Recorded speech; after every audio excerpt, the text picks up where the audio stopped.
Hey guys, this is Camry15 back at it with another video for you guys. And this is another Pokemon Journeys episode review. And this is the second part of this Darkest Day arc, or the Sword and Shield storyline, essentially adapted into the anime version. So let's talk about it. It was another pretty good episode. You know, it really only covered the lore aspects, which, you know, if you played Sword and Shield, you already know the lore about the, you know, Sword and Shield hero, the two heroes and stuff. Anyways, we start off the episode in the underground, like, you know, energy power plant thing in Hammerlock. And Team Rocket is essentially working in the underground tunnels. And they're doing it under Giovanni's order because Giovanni's telling them, like, to retrieve the most evilest Pokemon in the world, which they're talking about Eternatus, which is the mechanical looking Pokemon thing. Especially they hinted at it, shown what it looked like. Anyways, in the meantime, Sonia and Go to Turf Town, which is the first gym leader city in the video games. And the one thing about Turf Town is, whether you play the games or even how they show it here in the animated version, you know, they kind of do have the same. Go has the same interaction, the same kind of dialogue as your main character in the video games have when it came to looking at the, you know, the geographical, like, glyphs or something like that, the geoglyphs as they call it on the wall, where clearly has a big giant, you know, thing, which is essentially a Dynamax Pokemon, a swirly thing, which essentially means the whole dark circle that, you know, that's essentially above the Dynamax Pokemon and stuff like that. I'm not really going to talk into, like, the lore and aspect here because, like I said, you should kind of know the lore of the Galar region and the Darkest Day little thing storyline going on, because it's really it. Now, if you're going to get mad at me if I'm not explaining it, okay, maybe I'm being lazy and maybe I should explain it, but you can literally go and play the games and understand, you know, the whole Darkest Day stuff. And essentially it's Sonia asking, and whenever they cut over to what Sonia does with Go, you know, they kind of, you know, she kind of asks him, essentially, what are your thoughts on, you know, this revelation and stuff like that? What are your predictions and stuff like that? Which essentially is like how Sonia was acting, like, in the game. She would always ask your main character in the game, what did you think of this? Yeah, like a multiple choice answer, but it really is the same dialogue or whatever you got. So it is what it is. Anyways, it cuts over to the coal mine. I forgot what mine it was called in the games, but it was near the mine. It was near the mine area where you can find, like, the first stage evolution of Colossal. Essentially because one of the lights, Dynamax lights, get out of hand. It essentially, it doesn't Dynamax the well, it Dynamaxes the Colossal. It, what happens is it Gigantamax the Colossal. I believe that's its Gigantamax form. And essentially, it cuts over to what Rose is doing, and he's in his little underground plant room where they're managing all the Dynamax energy. Now, essentially, Rose, like I said last week, Rose here in the animated version, I said, seems more sinister than he did as his video game counterpart. Because, like I said before, and I'll say it last week, his video game counterpart was literally like, oh, I'm the bad guy, and he was just evil, just out of no reason. Here, he kind of is like, the moment he's introduced, you can see the dude has ulterior motives. Hell, even, you know, Magnolia later in the episode says, like, legit, I don't know what happened to him, but the reason why I cut off working ties with that guy, he just looked like he got crazy. So what happens is he says Rose, the reason why he's doing all this stuff, having these just Pokemon just Dynamax out of pure randomness and stuff like that, is he wants to bring Galar to like the brink of destruction and essentially have Eternatus, which is the Pokemon, the mechanical Pokemon that I envision Ash and Go are gonna fight in this arc, as well as it's the Pokemon you fight whether you play Sword or Shield in the game, where you have the base legendary of that game standing by you, and you essentially defeat it with your rival. So yeah, and he wants it to essentially be the savior of Galar, and especially leading into the far future. So obviously you can clearly see this dude does not give a crap about anybody's like regular life, or the fact that people can actually get hurt in this situation. So obviously he's much more of a dick than he was in the game. Like I said, I personally like the Rose alliteration in the animated version of the game. The game version, I kid you not, if you've not played Sword and Shield for some reason now, like it's already on its like Crown of Tundra DLC. So if you haven't played Sword or Shield, or you don't know nothing about Sword and Shield storyline, I kid you not, Chairman Rose literally came out of nowhere. He was in the game, but he literally came out of nowhere being a bad guy. And I'm like, dog, what? So, yeah. Anyways, in the meantime, we also, like I predicted, well, I was somewhat right.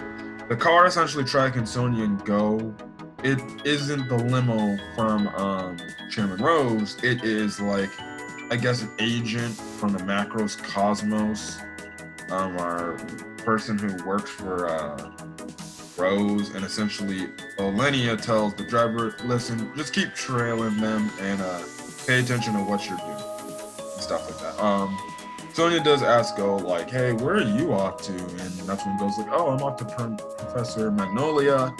And, you know, that's when Sonya's like, oh, really? Because she's my grandmother, too, and stuff like that. She also gives Go her tablet. I know in my notes I put Stone Side. No, it was Hammerlock. I mean, if you remember from the games, those essentially, you know, stone tablet walls things, and it showed the story and stuff like that. Again, Sonya asked, so what are your opinions on this and stuff like that? Another interesting point here is, it seemed like here, which is a difference from the games. Now, it ended up happening later. Sonya does become a Pokemon professor by the end of Sword and Shield, but in the animated version, she's more, I would say, you know, her dream is out there more to be a Pokemon professor than, say, what she was trying to do in the game. Like, yes, she did become a Pokemon professor in the game, but when she became Pokemon professor, she was kind of like, whoa, you know, why now? Here, it's like she wants to be a Pokemon professor from, like, legit the start. So it's a nice little change of things from the animated version of the games and stuff like that. Anyways, also Sonya does tell the backstory of Leon, which we barely got in the games. And the only things in the games we got, you know, was the fact that, oh, they were childhood friends and yada yada yada. Here they actually show us backstory. Like, it was just like, you know, image panels and stuff like that of a younger Leon and a younger Sonya. And essentially Sonya was like, yeah, I taught Leon how to, you know, battle Pokemon and stuff like that. But the thing is, you know, Leon became, you know, much bigger than I even anticipated and stuff like that, which, okay. You know, it's good to see that the two friends was really the girl, the aspect, and Sonya that kind of taught Leon everything she knew, even though it's like, kind of weird that he became a great battler, but I think you can say he just trained and adjusted to, you know, challenges presented amongst him. Dare I say, I don't know if there's a ship gonna go on between Leon and Sonya, but I definitely think they should, if they want to go that route, if they want to ship him, go ahead. But I thought that was a nice little backstory, because we barely got that in the video games, so yeah. And we also saw, like, you know, before he had his Charizard, like Charmander, Charmeleon, and stuff like that for Leon. So anyways, it cuts over to back to the mine after Ash and Leon take out the Gigantamax Colossal, which I did like the fact that they used Leon's Dragapult as well as Jesus, we get a Gengar sighting here, guys. Ash uses his Gengar to help out, so that was also good. Now after that, Rose shows up, and he's like, "Hey, what's up, guys?" In the meantime, essentially, actually no. Yeah, he's like, "Hey, what you doing?" And he's heard of Ash. Now I don't know if he's heard of Ash because of his, stuff in Alola, but he heard about Ash Ketchum. He's like, "Oh, man, you're Ash Ketchum. I heard a lot about you. You're a very talented trainer," and stuff like that. Ash is hungry. He eventually goes with Rose to go get some food, but Rose kind of gives an indirect comment, or essentially hints to really Leon that the dude isn't like good, or he's being bad right now. And I don't know why you would give away a hint like that. Like, he legit says, something like, even if destruction happens for the future of Galar, it is what it is. And he says his typical nonchalant thing, like, as if Leon's not going to pay much attention. But Leon's like, what? And stuff like that. So, yeah. Anyways, we cut over to Go and Sonia. They finally arrive at Postwick Town, which is the starting town in the games. And they eventually talk to Professor Magnolia. After a wishing star essentially lands right in their face. And we all know wishing stars are the main reason why you can create, Dynamax bands and stuff like that. And like Ash, Go gets his Dynamax band from the wishing star that fell in front of him. So essentially, Go essentially here was like, your character you played as in Sword and Shield, where you get all your stuff. Magnolia also goes into the backstory of how her and Rose started to work together to uncover the truth about Dynamaxing and stuff like that, and that's when they came with the Dynamax bands and everything. Now Magnolia seems to reference that something went wrong between her and Chairman Rose, but she doesn't go into it. She's like, it's nothing. But she tells Sonia and Go, legit later, the reason why she had fallen out and she doesn't habituate herself with Chairman Rose and stuff like that. Now, Ash is eating at Rose Tower in Windon City, which is the Pokemon League city here in the Sword and Shield game. And essentially, Chairman Rose is like, "Hey, Ash, why don't you and me work side by side? You're a great trainer in your own right. Why don't you work side by side for the future of Galar? Or to protect Galar." And when I mean protect, I mean protect in freaking air quotes. But Ash, he humbly declines, and he's like, "Listen, dude, that sounds great and all, but I rather just kind of want to travel the world on my own 2 feet, as well as meet other Pokemon and get to understand Pokemon in the world better," and stuff like that. Now, Rose is like, "Oh, well, that's okay. That's your dream. If you want to do that, go ahead." I did find it funny because the one gag in the game is how, when it comes to Alenia, she has a very pissed off looking, distraught face. My God, Ash, I kid you not. I was debating if my thumbnail should have been the Alenia thing or what we saw at the end of the episode. But I just chose the thumbnail for what was the end of the episode. But I found it hilarious how Alenia gets that pissed off look like she does in the game, and Ash sees it, and her hair is all the way up with the flames and the aura around her. And I'm like, oh, is she going Super Saiyan? Which was freaking hilarious. So I don't know if that's a hint saying, "Why would you turn down the freaking chairman?" or something like that. So very colorful. That was funny. Now, when Ash is about to go to bed, essentially Go says he's gonna stay over at Professor Magnolia's place and stuff like that, and he says to Ash that they're gonna go to Stowe on Side, which is the town where B's gym is at, or Alistair's gym, based on what version you play. Maybe we get a B sighting. I don't think we will. Who knows? And essentially says they're gonna go see the ruins, which obviously we saw at the end of the episode. Ash said he will eventually meet him there when the time comes. Now Leon is walking around in Hammerlock City, and essentially he's thinking that Rose knows something about the issues going on and he's just not telling people. And he wonders, like, what is going on in the underground mine and stuff. So, right before Sonya and Go are about to leave for Stolen Side, Magnolia tells Sonya and Go she essentially stopped working with Rose because she saw the madness in his eyes, the madness in his gaze, as the subs or the subs translation said, and stuff like that. It seems like, you know, obviously she saw like this guy's getting a little bit too radical, and I'm gonna distance myself. And she said, essentially, she's giving them a warning, like, yo, be careful, because Chairman Rose will legit stop at nothing to get what he wants. So yeah, and also it's another reason why she wants Sonya to uncover the truth about the legend, the story about the sword and shield hero Galar. There was also another earlier funny scene where, you know, Sonya has all this information and Magnolia's looking it over, and then Sonya's like, well, does that mean I can be a Pokemon professor now? And then Magnolia's like, no, you still need more information. And I'm like, okay. I'm like, now the funny thing here is, I just gotta say this.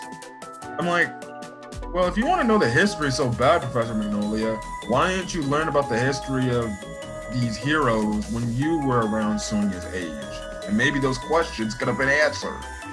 That's what I always don't understand about some of these Pokemon lore stuff. Like, I understand for the Pokemon lore, like, you can always have that history and the speculation and stuff for these people because they don't have full-out confirmation what happened in those respective time periods.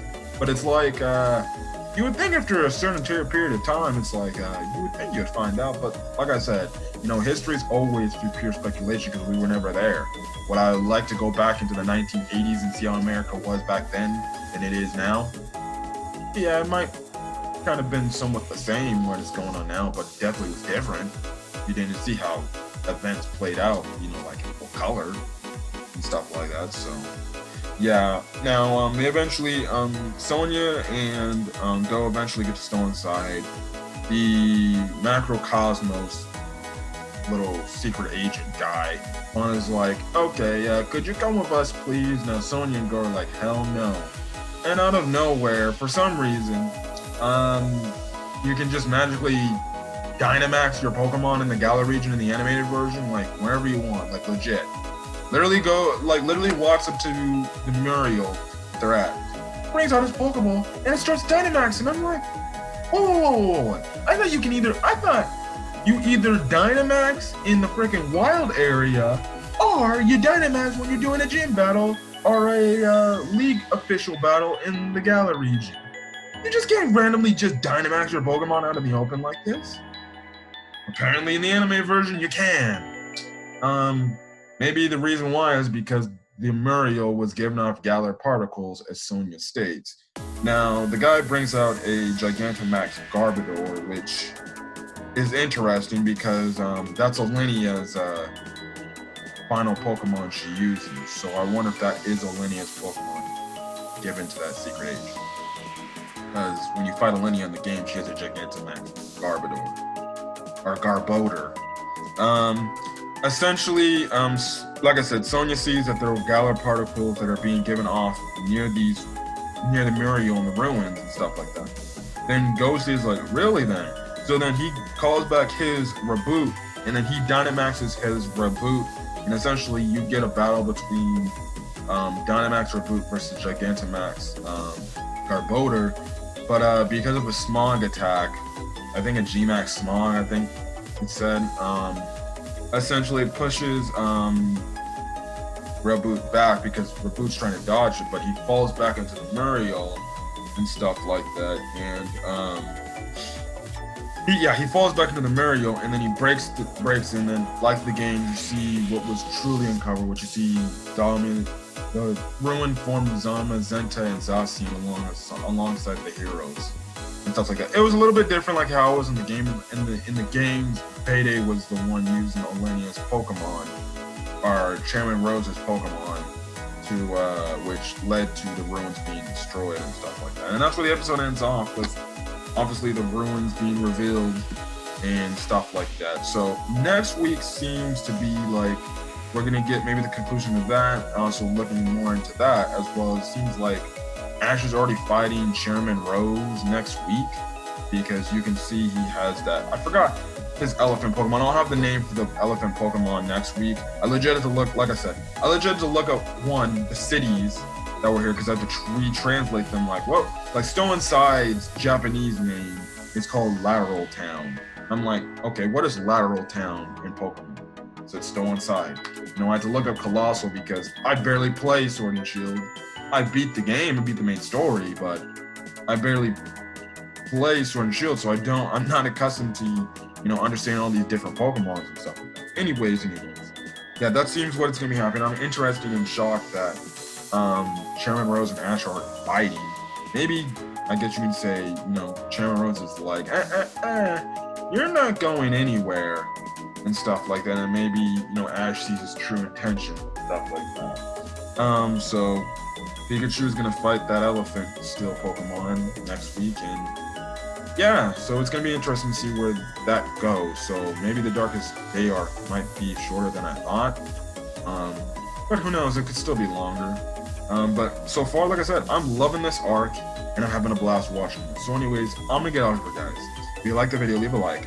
Put in the comment section your thoughts on this episode, as well as your thoughts on this arc so far, as well as what are your thoughts on Go getting a Dynamax band now. Anyways, guys, I'm gonna get out of here. So for that, hit the subscribe button so you can get more Pokemon Journeys content. Like I said, I only review the main, really story-focused episodes like I am now. If it goes back to a boring filler, I'm probably not going to review it. Other than that, yeah, and also hit that notification button if you are subscribed to the channel to make sure you get every update put out on the channel. So in the meantime, guys, hopefully you guys have a great rest of your day. And yeah, so until then, guys, I'll catch you guys on the next video. Stay safe out there.